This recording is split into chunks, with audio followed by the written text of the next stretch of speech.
예, 가장 뜨거운 쟁점을 두고 여야의 대표 토론자들이 정면으로 맞붙습니다. 오늘의 핵심 주제는 장외투쟁 돌입한 국민의힘입니다. 조현삼 민주당 민주연구원 부원장님, 김기흥 국민의힘 미디어 대변인님 나와 계십니다. 안녕하세요. 안녕하세요. 네, 안녕하십니까? 예, 국민의힘이 오늘 오후부터 일단 여의도 국회에서 청와대까지 대국민 호소 국민 보도 행진, 도보 행진 뭐 이런 이름을 붙였네요. 대국민 호소 도보 행진이네요. 일단 명분은 이재명 대통령에게 사법개혁 3법에 대한 거부권을 행사해달라라는 겁니다.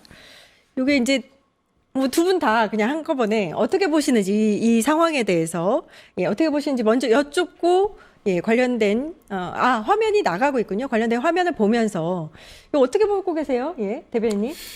이게 80년 동안에 이뤄진 사법 체계가 바뀌는 거 아닙니까? 예. 그런데 여야 합의도 이루어지지 않았고 그렇다고 당사자, 사법부의 의견, 법원의 의견도 충실하게 듣지 못했고 또 국회 차원의 어떤 공청회도 이루어지지 않았습니다. 그런데 대법원장을 14명에서 26명으로 늘리고 그다음에 또 사심제라고 하는 대법원 위에 어떻게 보면 헌재가 있는 거잖아요. 예. 그리고 법 왜곡죄를 통해서 검사와 판사에게 압박을 하겠다는 거지 않습니까? 이 모든 게 본의 아니게 그 수혜가 누군가 그걸 따져보면 이재명 대통령일 수밖에 없습니다. 그러니까 위인설법이라고 하죠. 한 사람을 위해서 특정 사안을 위해서 법이 만들어지면 안 됨에도 불구하고 이런 일이 있고 또 국회의원들 민주당 한 105분이 어떤 일을 합니까? 이재명 대통령의 재판을 아예 삭제하겠다고 공소 취소를 하겠다고 이렇게 하고 있는 상황이 과연 자유민주주의에 있어서 헌정 질서가 유지되고 있는 것인가. 그래서 이거는 한두 개의 어떤 법안이 통과된 게 아니라 우리의 어떤 상권 분립의 한 축, 사법부의 한 축이 무너져 내리고 있는 상황이기 때문에 저희가 이 부분에 대해서 대통령에게 거부권을 행사해달라. 그리고 본인과 결부되어 있는 문제이기 때문에 이재명 대통령께서 현명한 결정을 해주시지 않을까 그런 생각을 해봅니다. 예, 국민의힘 행보가 약간 근데 일단 중심을 잡고 가지 못한다고 느껴지는 것 중에 하나가 필리버스터를 하다가 이제 대구 경북 특별법을 통과시키기 위해서 필리버스터를 갑자기 이제 중단시키고 그걸 요구하는 와중에 집회 신고도 하지 않은 채 침묵으로 그래서 행진을 했거든요. 이 도보 행진을. 뭔가 갑작스럽고 일단 중심 잡지 못하고 뭐 이런 느낌이 듭니다. 이게 힘을 받을 수 있을 거라고 보세요? 글쎄요. 장동혁 대표가 취임한 이후에 뭐 도보행진은 지금까지 한 적은 없지만 이외에도 이전에도 뭐 장외 집회 숱하게 했죠. 그럴 때마다 과연 국민의힘이 뭐 지지율 반등을 그런 계기로 삼을 수 있었나라고 생각을 해보면 답은 나와 있습니다. 지금 장동혁 대표는 사실상 어떻게 보면 전략 전술적인 차원에서 살펴본다고 한다면 사법개혁 3법은 이미 통과가 되었어요. 여기에 대해서 뭐 제2권을 거부권을 행사해달라라고 요구한다. 그것을 들어줄 가능성은 없다는 사실을 그렇죠. 그 누구보다도 잘 알고 있죠. 예. 그럼에도 불구하고 왜 이렇게 하는 것인가 굉장히 의문스럽다고 하겠죠. 지금 지방선거 얼마 남겨놓지 않았어요. 예. 지난번 윤석열 전 대통령에 대해서 1심 무기징역 선고가 난 이후에 전륜하지 않고 전륜을 거부했죠. 그때부터 이미 국민의힘에 관련된 각종 지지율은 곤두박질 치고 있습니다. 그럼에도 불구하고 이를 극복하기는커녕 전혀 얼토당토한 그런 전략을 쓰고 있는 거예요. 지금 상황에서는 민생을 돌보는 그런 정당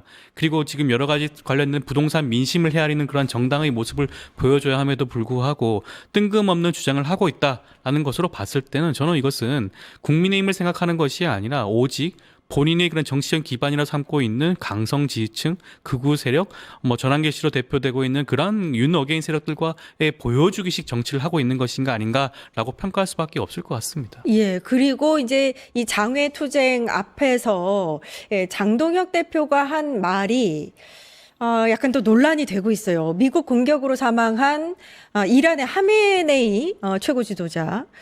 이 예로 들면서 반면교사를 삼아야 된다. 이재명 대통령은. 그러니까 어찌 보면 이제 자국의 대통령을 타국의 독재자인 하메네이에 빗대어서 뭐 당신도 사살당할 것이다. 뭐 이렇게 얘기한 건지 모르겠지만 어떤 의미로 이런 얘기를 했다고 보세요, 대변인?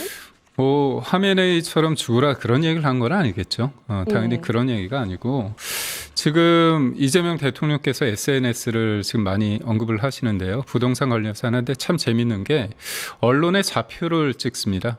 그래서 중앙일보가 이재명 대통령께서 집 내놓은 거 관련해서 시세 차익이 25억이라 이렇게 얘기를 하니까 나를 투기꾼 취급한다. 악의적이다. 그런 얘기를 하고요. 다주택자 관련해서 SBS가 다주택 팔라고 날 세우더니 점점점 강요하냐 이 제목을 했더니 또 이거 관련해서 왜곡 조작 보도하고 있다 이런 얘기를 합니다.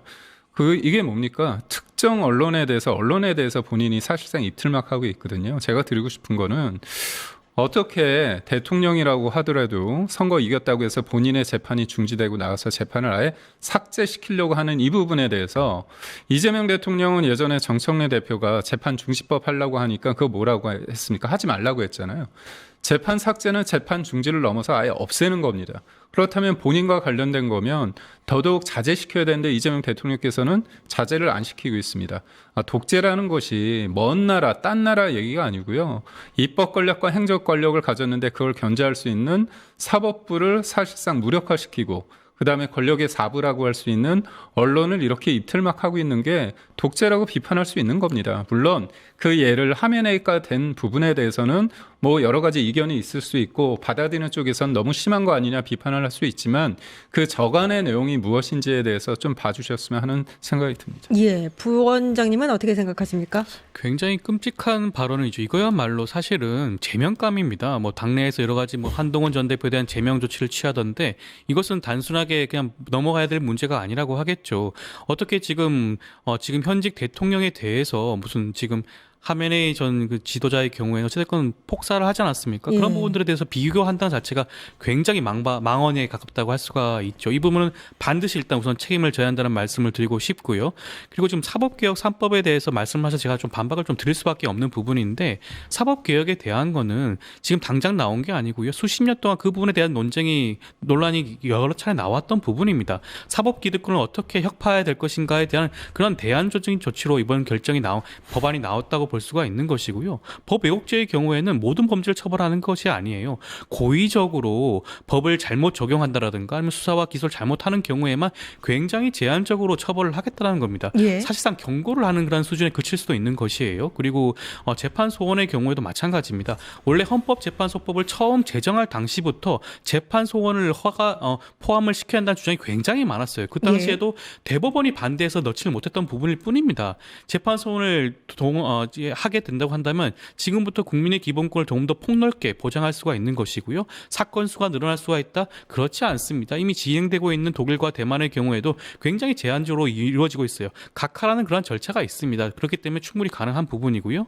그다음에 대법관을 증언하는 것도 마찬가지예요. 지금 대법원에 계류 중인 사건 수가 1년에 4만 건이 넘는다고 한답니다. 그렇다고 한다면 대법관 수를 늘려야지만이 재판이 지연되지 않고 신속하게 처리될 수가 있는 거 아니겠습니까? 국민이 재판받을 수 있는 권리를 보장하는 법이다라는 말씀을 함께 드리고 싶고요. 그렇다고 한다면 이것이 어떻게 독재와 연관될 수가 있겠습니까? 합법적으로 국회 내에서 입법 과정을 거쳐서 통과가 된 것입니다. 예. 입법부는 국민들이 투표를 통해 부여한 권한 아닌가요? 그렇다고 한다면 이것을 독재와 연결시키는 것은 어불성설이 아닌가 싶습니다. 제가 한 말씀 드리자면 히틀러도 수권법을 통해서 다수 의결을 가지고 했지만 결국은 수권법을 통해서 독재의 길을 갔습니다.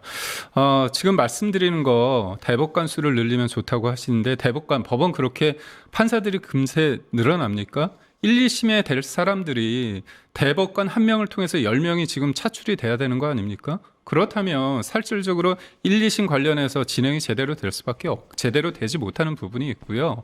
4심제를 말씀하시면서 그러면 4심제까지 하시는데 예를 들어서 대장동 일당 관련해서 일부 무죄 나온 부분은 어떻게 보면 추징금 7,400억 원을 추진할 수 있는 기회보다 박탈하지 않았습니까? 기회? 그럼 왜 항소 포기를 하고 송영길 전 대표 관련해도 왜 상고를 포기합니까? 본인들의 입장에서는 1, 2심에서 무죄 나오면 그거 딱 관련해가지고 그냥 1, 2심에서 끝내버리고 어떤 건 4심제까지 된다는 게 좀 문제라고 보고요. 공통적으로 이재명 대통령과 사법 리스크를 지우는 데 있어서의 공소 취소나 4심제를 하거나 그리고 또 대법관을 늘리는 이런 것들이 다 맞닿아 있기 때문에 저희가 비판을 하는 겁니다. 예. 국민의힘이 이제 필리버스터로 뭐 민주당 주도의 입법을 막는 데까지 머무르지 않고 이제 장외투쟁까지 나서면서 대통령의 거부권을 유도하고 있다라고도 볼 수 있는데 이게 실효성이 있을지 모르겠습니다. 그 효과에 대해서는 아까 이제 설명을 주셨으니까 넘어가도록 하고요. 국민의힘이 또 다르게 이제 추진하고 있는 것 중에서 이제 친한계, 징계나 축출이었던 것 같은데 이게 끝나지 않았네요. 친한계 오늘 또 윤리위에 또 제소를 했습니다. 이게 사실은 이제 지선을 100일도 남지 않은 상황에서 요 행보가 맞는가에 대해서는 부정적인 시각이 좀 많은 것 같아요. 뭐 선거공학적으로 살펴본다고 한다면 민주당 입장에서 국민의힘이 스스로 자멸하는 거 나쁘진 않죠. 그렇지만 이것이 정상적인 공당의 모습이 아니기 때문에 지적하지 않을 수가 없는 겁니다. 한동훈 전 대표 제명까지 할 사안이었나요? 제명까지 하고 난 다음에는 얼마 전에 송원석 원내대표가 뭐라고 그랬습니까? 102 정권에서 수도권에 많이 출마를 하게 된다고 한다면 그에 대해서는 적절하게 대응하지 않겠다라는 그런 발언까지 했죠. 이미 제명까지 한 상황에서 오히려 무리하게 한동훈 전 대표의 그런 영남 지역 출마를 막고 있는 그런 모습도 보여주고 있죠. 이제는 지금 한동훈 전 대표가 대구랑 부산의 그런 시장을 찾고 국민들을 접촉하는 그런 지점에 함께하는 국민의힘 의원들에 대해서 징계까지 할 수 있는 상황입니다. 아마 저는 징계로 이어질 것 같아요. 징계로 해서 사실상 한동훈 전 대표의 발목을 잡겠다라는 그런 의미로 받아들일 수밖에 없는 것이고요. 그 연장 살펴보게 되면 최근에 무슨 일이 있었습니까? 전한길 씨가 이준석 전 대표와 함께 했던 부정선거 끝장 토론이 있었죠. 끝장 토론 끝나고 난 다음에 기다렸다는 듯이 지금 장동혁 대표는 지방선거 검증 TF를 구성하겠다라고 했어요. 예. 사실상 선거 시스템에 대해서 다시 한번 살펴봐야 된다는 그런 취지였죠. 예. 이것 자체가 부정선거론에 편승하는 그렇죠. 모습입니다. 그렇다고 예. 한다면 부정선거론에 편승하고 한동훈 전 대표와 한동훈계에 대한 제명 조치는 아마 일관되게 이루어질 가능성이 굉장히 높지 않을까라는 생각이 드는 것이고요. 그것 자체가 어떻게 보면 건강한 보수를 지향해야 되는 국민의힘이 스스로 무너지는 그런 모습이 아닌가 싶습니다. 예. 지금 윤리위에 제소한 이유를 보니까 한동훈이 대구 서문시장을 방문을 했을 때 거기 함께 동행했던 그 인물들에 대한 제소네요. 예. 이재명 대통령께서 당대표 시절에 비명 횡사한 거에 비하면 저는 세 발의 피라고 생각합니다. 다만 저는 그렇습니다. 비판을 할 수 있어요. 그런데 징계를 한다고 하면 지금 우리 패널께서도 민주당 패널께서도 말씀하시지만 민주당 좋은 일이라고 봅니다. 그 부분은 당원과 국민들이 판단할 몫이라고 보고 과도하게 정치적으로 비판과 비난을 넘어서서 자꾸 법적인 차원으로 징계로 한다면 이 부분이 좀 긁어부스럼 낼 부분이 있다고 봅니다. 그래서 저는 개인적으로 이게 징계할 대상은 맞지만 징계 절차에 들어가느냐의 부분은 좀 정무적으로 봐야 된다. 상대를 도리어 키우는 그냥 내두면 됩니다. 당원과 저는 국민들이 판단할 몫이라고 보고 이 부분에 있어서 한동훈 전 대표 본인은 돌아오신다고 말씀을 하셨고 죽이든 밥이든 자기가 죽이든 밥이든 뭘 하겠다 이렇게 말씀을 하시는데 당내 소장파라 불리는 대안과 미래 쪽에서 뭐라고 말씀을 하셨냐면 한동훈 전 대표는 이번 제명을 통해서 희생과 헌신에 대해서 고민하고 성찰해야 된다고 얘기를 했습니다.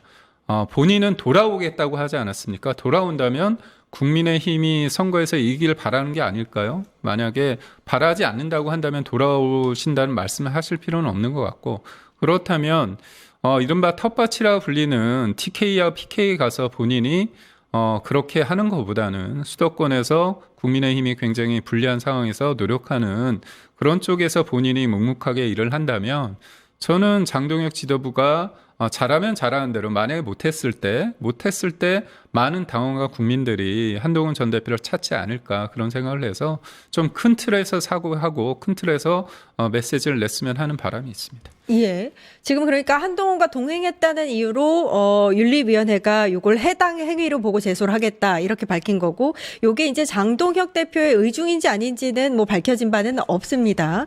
근데 이제 한동훈 전 대표가 대구뿐만이 아니라 7일에 부산도 간다고 했거든요. 그렇게 되면 지금 제소 위기에 놓여 있는 이 인물들이 또 다시 부산에 같이 갈 수도 있고 아니면 다른 인물들이 또 이제 합류를 할 수도 있는 건데 계속 제소 행렬이 이어질 거라고 보세요? 어떻게 보세요?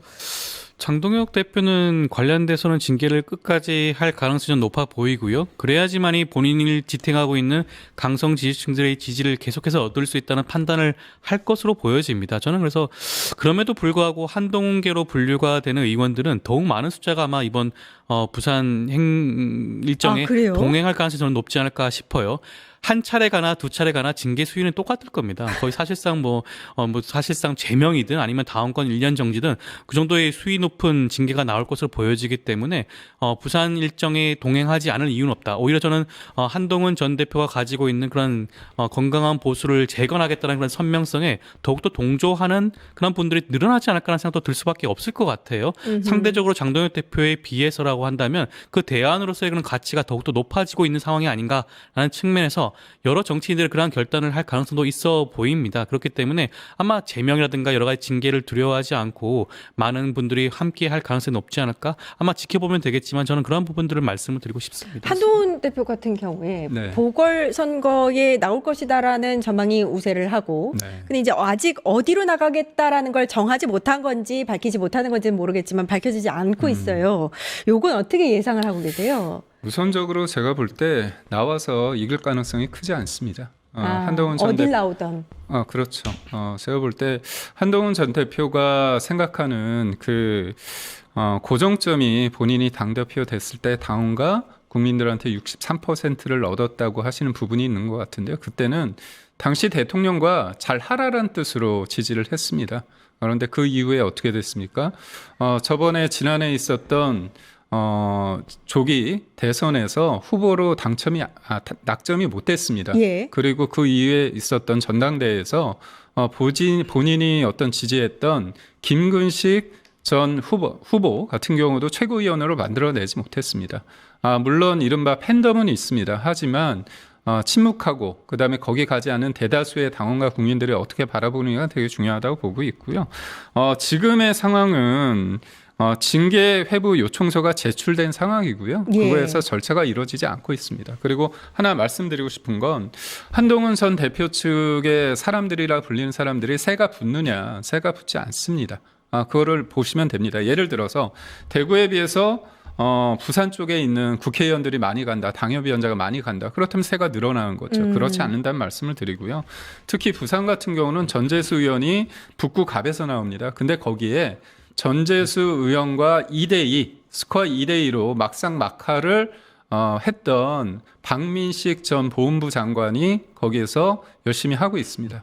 그건 어떤 의미냐? 이번에 부산시장 같은 경우는 서부산시장, 그러니까 서쪽이 부산으로 봤을 때 서울로 비유하면 강남과 강북처럼 약간 지역 개발의 어떤 정도시사가 있습니다. 부산 같은 경우는 동쪽이 좀 그렇고요. 서쪽이 조금 덜 개발이 돼 있는데 전재수 의원이 서부산 시장이라는 캐치프레이를 통해서 굉장히 선거 캠페인을 벌일 수 있는데 그 진원이 되는 이른바 태풍의 눈이 될 수 있는 그런 지점에 있어서 계속 이제까지 전재수 의원과 막상 막하의 어떤 스코어를 보인 박민식 의원이 저는 이번에 나올 것을 알기 때문에 그 공간을 뒤집을 만한 그 한동훈 전 대표의 어떤 힘이 발휘될 수 있을까? 왜냐 그쪽은 굉장히 오랫동안 지역에서 헌신한 사람들에 대한 그런 어떤 호감이 굉장히 높은 지역입니다. 예.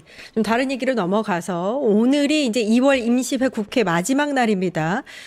국민의힘이 대구 경북 통합법 통과를 위해서 필리버스터까지 중단하면서 법사위 개최를 요구하고 있는데 민주당은 내부 의견 정리부터 하라면서 좀 개최하지 않고 있습니다. 오늘 그럼 통과를 못 하는 건지 대전 충남 통합법도 그럼 물 건너가는 건지 어떻게 예상을 하세요? 일단 순서가 잘못되었죠. 지금 대구 경북 행정통합 관련된 내용은 국민의힘이 사실상 거부하는 바람에 진행이 되지 못했던 부분입니다. 이미 원래 관련해서 여야가 합의로 진행을 하기로 되어 있음에도 불구하고 갑자기 벼랑간 주민 공론화 과정을 거쳐야 한다는 주장을 하면서 무산시켰죠. 그런 부분들에 대한 사과가 우선이 되어야겠죠. 그리고 난 다음에 아직까지도 여전히 경북 지역에서는 일부 지자체의 경우에는 반발하고 있는 기류가 있습니다. 그런 부분들을 정리를 할 필요성도 있다고 보여지는 것이고요. 또 하나 대구 경북뿐만 아니라 지금 진행이 되지 않는 것이 또 있습니다. 충남 대전 행정통합의 경우라고 할 수가 있겠죠. 이 부분에 대해서도 사실상 국민의힘 소속의 지자체장들이 반대하고 있어서 진행이 되지 못하는 부분이 있지 않겠습니까? 한껏 한꺼번에 통과될 필요성이 반드시 있습니다. 행정 통합은 이번 기회에 이루어지지 않는다면 언제 이룰지 도저히 알 수가 없어요. 통과가 되지 않는 지역의 경우에는 상대적으로 낙후된다라든가 그런 소외받는 그런 지역이 될 수가 있는 겁니다. 그렇기 때문에 차체 이번 모든 부분들에 대해서 행정 통합을 통과시키기 위해서라도 입장 정리가 된 다음에 국민의힘이 내부적으로 정리가 된 다음에 법안을 통과시킬 필요성이 있지 않을까 싶습니다. 예. 대변인님은 어떻게 보세요? 대구 경북 통합법과 대전 충남 통합법을 연계해서 좀 통과를 시키자. 이게 사실 보면 민주당이 참 머리가 좋습니다.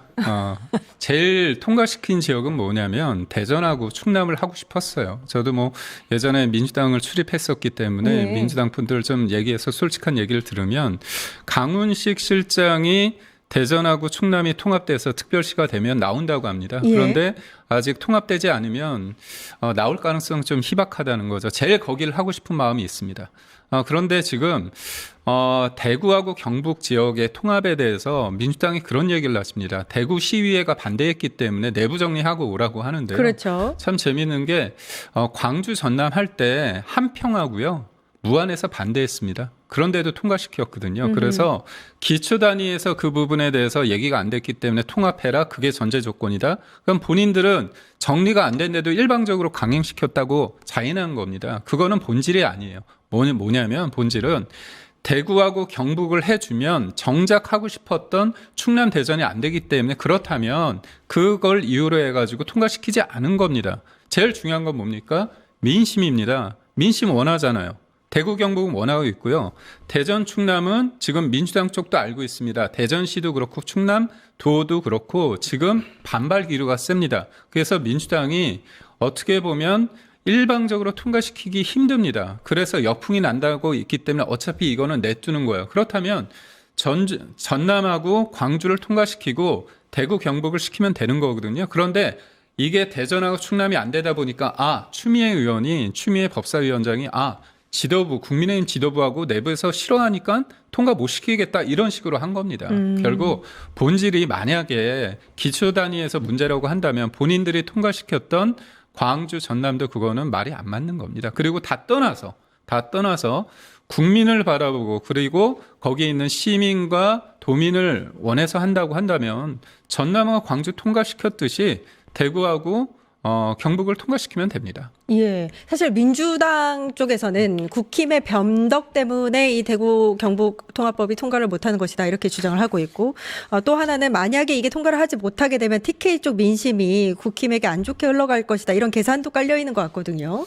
글쎄요, 저는 좀 그렇게 해석하는 건 좀 지나친 억측이 아닌가 생각도 드는데요. 이것에 대해서는 원래 민주당 입장에서 통과시킬 계획이었습니다. 그렇기 때문에 여야 합의로 이 행정통합법안을 통과시키려고 했었죠. 이것이 무산된 거는 국민의힘 내부에서 그런 이의제기가 있었기 때문에 그런 거 아니겠습니까? 원내 여러 가지 의총 현장에서도 주호영 의원이 그 부분 지적을 했잖아요. 원내 대표진들이 책임을 져라. 누가 이걸 무산시켰나라고 지적을 분명히 한 바도 있죠. 앞서 지금 전남 지역에서 일부 이견이 있다는 말씀을 하셨는데 그럼에도 불구하고 민주당 의원들은 그 부분들에 대해서 잘 조율을 해서 이 법안을 통과시키겠다고 한 겁니다. 그렇게 하라는 거예요. 국민의힘도 마찬가지로 대구 경북 지역의 그런 이견을 조율을 해서 통일된 의견을 가져와라라는 것이고요. 뿐만 아니라 대전 충남도 함께 진행을 할 필요성이 있다라는 말씀도 함께 드리는 거라고 하는 부분이고요. 이런 부분들이 충분히 조율이 된다고 한다면 언제든지 이 부분 통과될 가능성은 저는 높지 않을까 싶습니다. 사실 이제 임시회 오늘 마지막 날인데 여러 법안들 통과에 있어서 이제 국민의힘이 필리버스터로 하루씩 지연시키지 않았습니까? 그러다가 이번에는 이제 본인들이 원하는 입맛에 맞는 통합법 통과를 위해서 뭐 법사위라든지 민주당 압박하는 모습이 국민들에게 어떻게 보일지 모르겠습니다. 또 하나는 대미투자특별법이 지금 시한이 얼마 남지 않았어요. 9일인데 시한이. 요것도 이제 진행을 해야 되는데 요거는 아예 진전을 보이지 않고 있거든요. 입법 중요한 민생 입법 관련해서 국민의힘이 어떤 인지를 삼고 있다 이런 비판의 목소리는 있어요. 그러게요. 제가 볼 때 그런데 민주당이요. 대법관 증언하는 것과 법 왜곡죄하고 그다음에 사심죄하는 거 이런 부분이 이 대미투자법보다 급한 것 같아요. 왜 그럴까요? 이거 논란이 되고 있고 예를 들어서 법 왜곡죄 같은 경우는 지금 민주당 내에서도 문명국가에서 이룰 수 없다 그런 비판도 있고 참여연대 민변도 반대하는 법안 아닙니까? 근데 그런 것들은 막 통과시키고 대미투자법에 대해서 의지가 과연 있는지 모르겠습니다. 그리고요, 행간을 읽어야 됩니다. 지금 트럼프 대통령이 지금 이재명 정부를 압박하고 관세 문제 관련해서 25%를 올린 게 대미투자법 때문에 그런 게 아닙니다. 쿠팡과 그다음에 소년보 목사 얘기를 하고 있고요. 관세 말고 비관세 부분이 핵심입니다. 어떤 것들을 행간을 제대로 읽어야 되고요. 민주당도 그렇고 이재명 대통령 정부도 아는 겁니다. 만약에 대미투자법 통과돼서 모든 게 오케이 된다고 했다면 날치기라도 했겠죠. 본인들도 아는 겁니다. 그래서 이거는 핑계고요. 대미투자법 관련해서 저희가 안 하겠다는 게 아닙니다. 그렇다면 진짜 이 대미투자법도 중요하지만 법 근간을 뒤흔들고 있는 사법체계를 뒤흔드는 제도와 시스템을 망가뜨리는 이 부분에 대해서 이거는 후순위라고 대미투자법 하면 되는 거 아닙니까? 그래서 지금 민주당이 진짜 이재명 정부가 대미투자법 관세에 대해서 진정성이 있는지 국민들은 의심하고 있습니다. 지금 이제 민주당의 대미투자 특별법 추진에 대한 의중이 있는지에 대해서 이제 의문을 말씀하셨는데 사실 특위가 구성이 됐었고 요 특위를 이제 좀 발로 차 버린 게 국힘 아닙니까? 예. 그렇다고 봐야겠죠. 지금 대미투자특별법과 사법개혁 3법을 연계시키는 것 자체가 저는 좀 납득이 되지 않는 부분이고요. 개혁입법 법안은 개혁입법 법안대로 진행을 할 수가 있는 겁니다. 여기에 대해서도 만약에 국민의힘이 새로운 대안이 있다라든가 그런 부분들이 있다면 국민적인 공감대를 형성을 시킨다. 여론을 환기시킨다. 여론을 국민의힘을 지지하는 것으로 끌고 온다고 한다면 사법개혁 3법 통과되지 않았겠죠. 전혀 그런 국민적 여론이 아니지 않았습니까? 그렇기 때문에 통과됐다는 말씀을 좀 드리고 싶고요. 대미투자특별법 의 경우에는 국익과 관련된 겁니다. 이것을 어떻게 국내 여러 가지 입법 현안들과 연계시켜서 생각할 수가 있겠습니까? 이것은 전혀 별개의 문제라고 하겠고요. 국익을 생각한다고 한다면 여러 가지 생각을 좌고우면하지 말고 반드시 이 부분은 시한 내에 통과시킬 필요성이 반드시 있습니다. 그리고 앞서 트럼프 미국 대통령이 쿠팡이라든가 소년보 목사 얘기를 말씀하셨는데 글쎄요, 전 납득이 되지 않는데 그 트럼프 대통령 그 누구보다도 국익을 미국 자국 우선주의 아니겠습니까? 소년보 목사의 그런 여러 가지 그런 상황이 과연 미국의 국익과 무슨 관계가 있죠? 미국의 그걸 통해 가지고 미국의 어떤 금전적인 이득이 있는 건가요? 전혀 그렇지 않습니다. 그 트럼프 대통령이 생각하는 것은 단지 어떻게 보면 적나라하게 돈이에요. 미국이 얼마만큼 많은 돈을 벌 수 있는 것인가, 국익을 얼마만큼 걷어들일 수가 있는 것인가에 초점을 맞춘다고 본다면 대미투자특별법 반드시 통과가 돼야겠죠. 그래야지만이 미국 투자가 조속히 진행이 될 부분 아니겠습니까? 지금 예. 트럼프 대통령이 지적하고 있는 것은 대미투자특별법이 지연이 되고 있으면서 제대로 된 투자가 진행이 되지 않고 있다. 그런 절차가 진행이 되지 않고 있다는 부분을 지적하고 있으니 그 관련된 법안을 반드시 통과시키는 것이 더욱더 국위에 부합하지 않나라는 말씀을 드리고 싶습니다. 예. 그 대미투자특별법은 사실 여야가 따로 없는, 진영이 따로 없는 이게 경제안보와 관련된 현안인데 요게 이제 여야가 평행선을 달리면서 이게 아직까지 통과되지 않고 있다는 거. 그거 좀 답답할 수밖에 없는 것 같습니다. 지금 이제 문제가 되고 있는 TK 통합법, 대전 충남 통합법, 대미투자특별법 요거 그러면 임시회에서 처리하지 못하고 끝날 확률이 높아졌는데 앞으로 이게 어떻게 진행될 거라고 보시는지 두 분께 여쭙고 마무리하겠습니다. 대미투자법 관련해서 그 관세 관련해서 25%를 15%를 내린다고 할 때요. 잘 아시겠지만 법조인이기 때문에 법안이 제출됐을 때를 기준으로 하는 겁니다. 그러면 미국 입장에서 갑자기 왜 통과되느냐 여부가 방점을 두었을까요? 그러니까 외교라는 것들은 계산된 어떤 이유가 있습니다. 앞에서 내세우는 게 본질이 아니고요. 말하지 않는 게 행간에 있는 게 중요한 거거든요.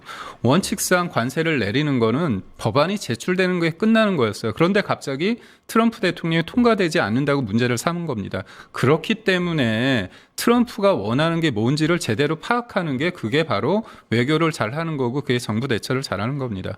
저희가 그럼에도 불구하고 형식적 논리를 해서 대미특별법 협조하고 있지 않습니까? 그런데 이게 그렇게 중요하다고 하면서 다른 것들을 이렇게 앞세우면서 일방적으로 통과시킨다는 게 뭔지 그 부분에 저희가 말씀을 드리는 거고요. 그리고 이 TK 관련해 가지고 통합법도 마찬가지입니다. 간단한 겁니다. 지금 국민의힘을 비난하는 게 중요한 게 아니라 대구와 경북에 있는 국민과 시민들이 도민들이 원한다고 하면 해주는 거잖아요. 근데 안 해주잖아요. 핑계를 국민의힘을 핑계를 댑니다. 그게 지금 전략상 맞다고 치더라도 진짜 집권 여당으로서 정부로서 한다고 한다면 그걸 받아들이는 게 맞지 않습니까? 그리고 이 통합법이라는 거는 우리 변호사님이 말씀하신 것처럼 세 개가 다 통과되려면 세 개가 동시에 통과되는 게 맞습니다. 근데 지금 민주당 입장에서 대전하고 충남 관련해서 본인도 굉장히 난제입니다. 이 부분이 통합을 찬성할 줄 알았더니 반대하고 있거든요. 그렇다면 본인들이 이거를 통과시켜 보십시오. 통과 못 시킵니다. 예, 부원장님. 행정통합법에 관련해서는 민주당은 이미 답을 드렸습니다. 국민의힘이 관련된 내용을 정리해라. 그리고 충남, 대전 충남의 경우에도 마찬가지로 함께 행정통합법을 처리하자라는 것을 이미 제시를 했고요. 그렇다고 한다면 국민의힘이 그 입장을 정리하기만 한다고 한다면 관련된 법은 조속히 처리될 수가 있을 겁니다. 대미투자특별법의 경우에도 여야가 이미 합의된 그 시한을 준수하기만 하면 모든 것이 해결이 된다고 하겠죠. 지금 미국 트럼프 대통령의 그런 관세 압박이 굉장히 거셈에도 불구하고 이것을 국익을 도외시하고 이 모든 것들을 지연시킨다?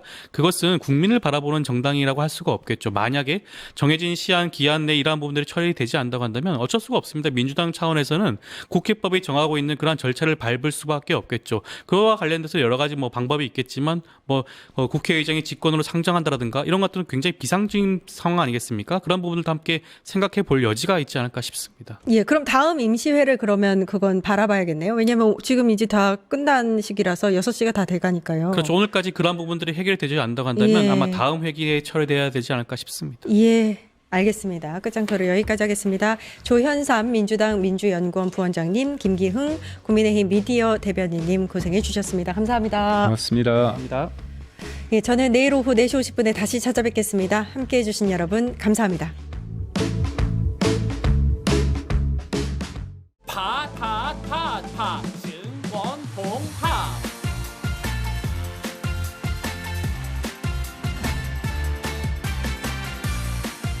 이제 저녁 8시 30분 퇴근 후 퀴즈 한판